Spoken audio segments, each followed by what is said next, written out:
Hey, this is Nev from Snake Mountain, returning to punish my good friend Kris Peters from Heavy Mag. And I'm here to talk about Brutal Coast 4, which is happening tomorrow night or tonight, depending on when you're listening, at Moe's Desert Clubhouse with a bunch of kick-ass bands. And, mate, I can't wait to have some beers with you and everybody else.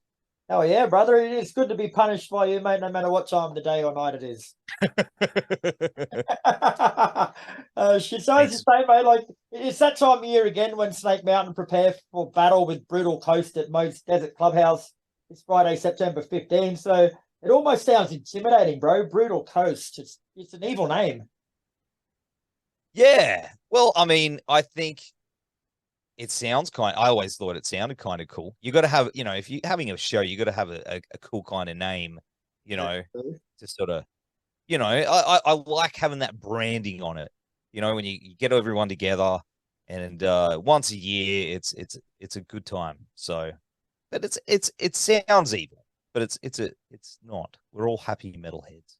Usually all the best things in life are evil somewhere along the line anyway, so it doesn't really matter, does it? And this is going to be the 4th annual event, which was, of course, started by your good self at Snake Mountain, bro. So take us back to the first one that you put on, mate. Like, what was your vision for Brutal Coast when you first started it? I just wanted to put together a lineup that was a little bit more diverse than the usual shows we play, which is nothing wrong with those because we love like doing the heavy stuff. But I wanted to put on something where it was a little bit more diverse with subgenres. You have a bit of like the melodic metal, or you have a bit of hardcore, or you'll have, maybe a tribute. I just wanted something that brought all different sides of the scene together. So maybe, some of their followers might be opened to some other bands that they might not usually see. So that was the whole idea behind it to begin with, and it sort of just took off from there. Every year we do it. So you obviously assemble the lineup, mate. So what's your selection criteria? Like, do you look to set things in bands, or do you take whoever's available? Do you take whoever you like at the time?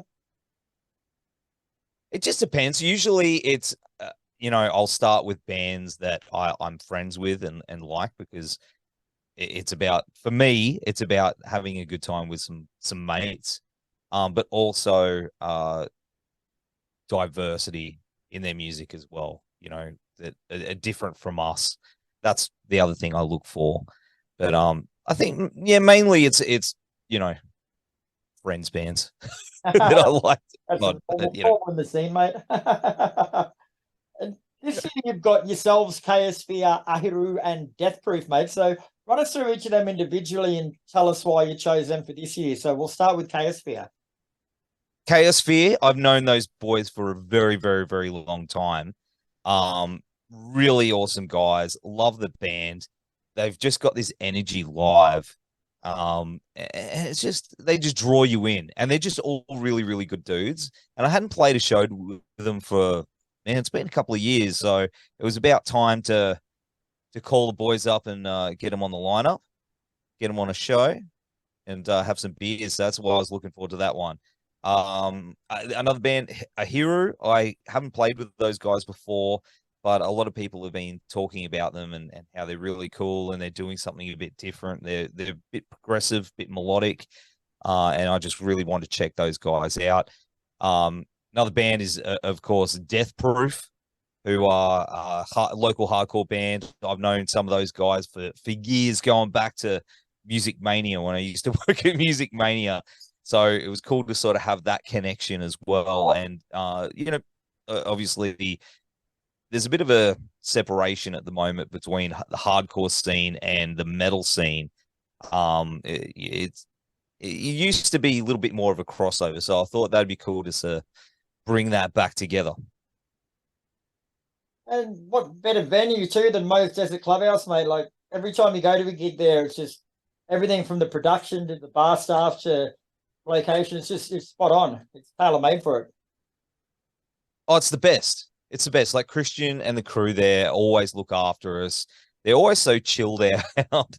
It's like, hey guys, how are you going? Like, sometimes you go to a venue and you walk in there and you're like, just not really cool enough to be in this place, no matter where it is. But they're always so welcoming and helpful with the bands. The production, as you mentioned, is incredible. Like, there's nowhere else you can play where you get a big projector behind you where you can have your logo or video, and the lighting's always good. They really look after bands. You know, I think it's I've seen so many. I don't know about you, man, but I've seen so many different bands play there of different genres, and they always get treated the same. Always the great production, and there's always beers and pizza for the bands. They always look after bands with riders, which is getting harder these days. Almost impossible, you could say. Yes, yes.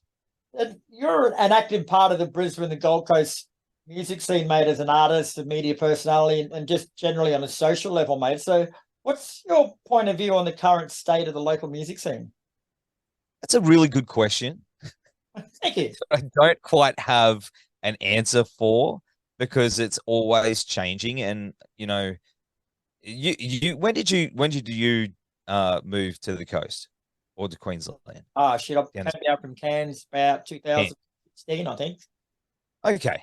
Because before that, I mean, we used to have the Shark Bar, we used to have other places. Like, since venues have come and gone, the scenes have sort of changed. And at the moment, from what I'm seeing, the hardcore and maybe deathcore scene is really, really strong. That's where I think the scene is at the moment, and the melodic sort of metal has really taken over. Like, I think in general, you've probably seen it as well. The scene in Australia has changed. Like, the genres have sort of melted together. There's like this new metal mixed with this alt metal thing happening at the moment.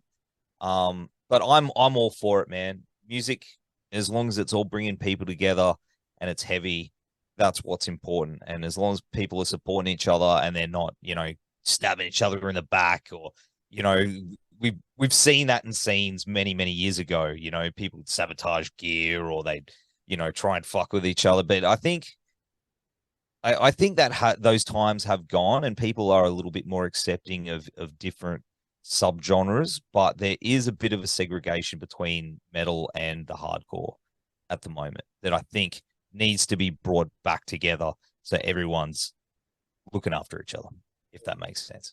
I think one thing I noticed at Big Sound last week was that speaking to quite a few of the bands from out of town, like, they're all just like blown away by how friendly and accommodating the Brisbane music scene is. Like, pretty much everyone I spoke to was just said that they wish it had been like that where they're from. Like, I'm not going to dob anyone in particularly, but they all reckon it's a lot more cutthroat down south than what it is in Brisbane at the moment.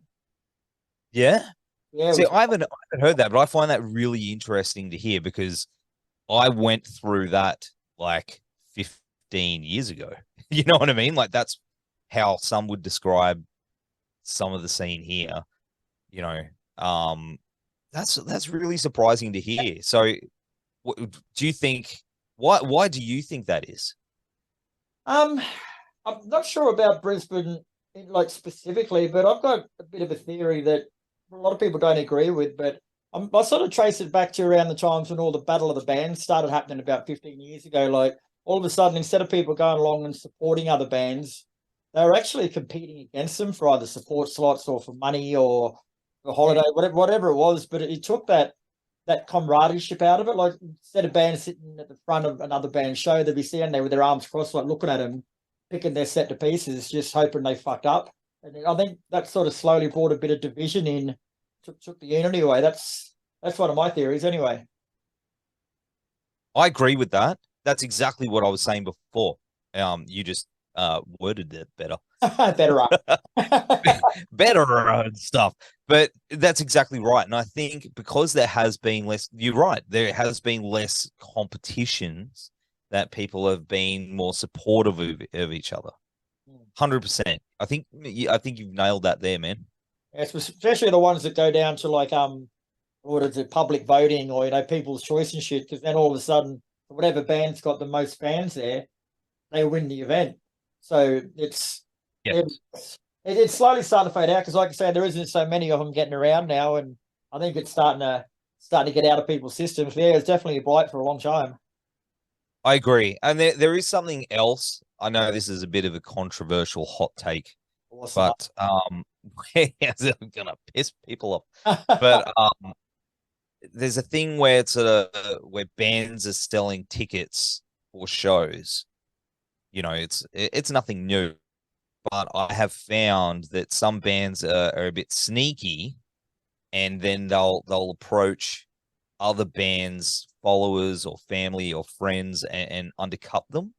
I'm not Yeah, going to name any name, yeah, yeah. but I think that's where that division and negativity starts to creep back in.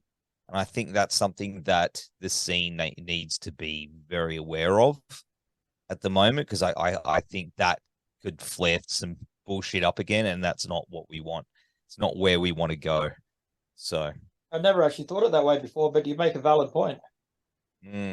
Yeah, I've had people not very happy with me over that point of view. But man, I've been on the end of it. Yeah, You no, know, what you say's got merit. what's that? So what you say has merit, so you can't really argue with that. Yeah, yeah. Well, you know, they'll figure it out. Yeah. Anyway, moving on from the controversy, mate. We're back onto the music. So, Snake Mountain are currently recording new material, I understand, bro. So, what can you tell us about that? Yeah, we've been recording for a little while now, Right. but yeah, but it's we've just been chipping away at it. We have a new single in the bag that I can't wait to release, but we're just waiting to film the video for that with our buddy Kyle Watson, who did the Fanes video. We're currently cooking that up now, and I'm really, really, really excited about the concept we have, and what he's working on. Like, it's going to be pretty cool. I'm not going to say too much. I don't want to spoil it. I'll give you spoilers out there, but mate, I'll tell you. I'll tell you later. But I'm really excited about where it's headed, and of course, the direction of the band has sort of changed a little bit. You know, between the material that we used to have and the direction where it's going now. You know, we're leaning towards the sort of the more Veins tech death sort of side of things, and that I think that's due to James, our guitarist. So our plan is to honor where we've been musically, as well as this new exciting direction that we've been heading. So it's that balance, and I'm pretty excited about it. So we're hoping to have more news on that very soon. Very cool. Now, I know you got a few gigs coming up, but you can't tell us about them because they haven't been announced yet. So we're going to skip that, but we'll move back onto Brutal Coast. So where can people get tickets from if they want to pre-buy? You can get that from the Moe's Desert Clubhouse website if you want to pre-sale their $15 dues, or on the door if you want to come down and see us. But you'll save yourself a few bucks on the website, so that means more beer money, and or merch. Hey, we're gonna have merch. All the bands, I'm sure, are gonna have merch there tomorrow night. So come down, and if you can help out, buy a shirt off one of the bands. Doesn't necessarily have to be Snake Mountain, but we do have shirts if you want to buy one. And every little bit helps. So that's what we do. Bands don't make a lot of money, even the big ones. So we rock and roll for free. Fantastic. Now, before we let you go, mate, I've started a new thing with Heavy. Like, where I've got 3 different Spotify playlists that I'm making up from bands that we speak to. So using your own songs, so Snake Mountain songs, give me a song for a playlist to get the party started, one for a playlist to save your marriage, and one for a playlist that could potentially end your marriage. Oh, okay. Well, we've got 3 released so far, 4. So we've only got the singles, but there's more to come. I would say to get the party started would be The Hunted, which is it's a song about Predator, so a hunting party. I don't know. Okay. What was the other one? The one to save your marriage.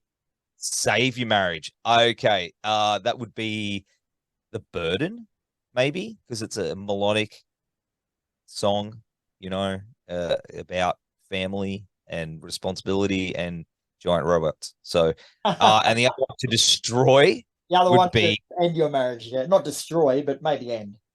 well, Destroy is such a strong term.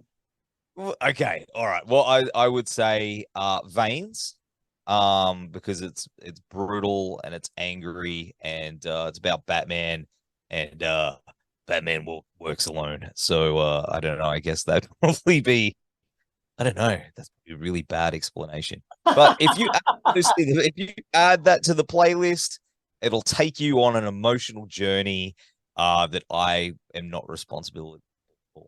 So that's all we want, mate. If my marriage is going to end, I want it to end on an emotional high. okay, all right, all right. Very. But all right, bro. Pleasure speaking with you as usual. Brutal Coast is on tonight, Friday, the 15th of September at Mo's Desert Clubhouse. Great lineup of bands. We've got Sphere, Ahuru, Death Proof, and of course Snake Mountain. First band kicks off at 8 o'clock, and I shall see you at the bar, my friend.